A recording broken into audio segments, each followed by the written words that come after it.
Ano po ang babala sa mga hindi tutupad sa kanyang mga ipinangako sa Panginoong Diyos? Ganito po naman ang pagtuturo.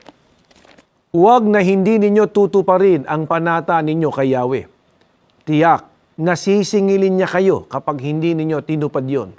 Ngunit, kailangang tuparin ang anumang pangako ninyo kay Yahweh. Binabalaan po ng ating Panginoong Diyos na sisingilin niya ang sino mang nanunumpa sa Kanya, subalit hindi naman po tumupad. Paano po maitataguyod ng katapatan sa pagsunod sa mga utos ng ating Panginoong Diyos? Kung mangangako ka sa Diyos, tuparin ito agad. Hindi siya nalulugod sa taong mangmang, kaya tuparin mo ang iyong pangako sa Kanya. Mabuti pang huwag ka nang mangako kaysa mangangako at hindi mo tutuparin.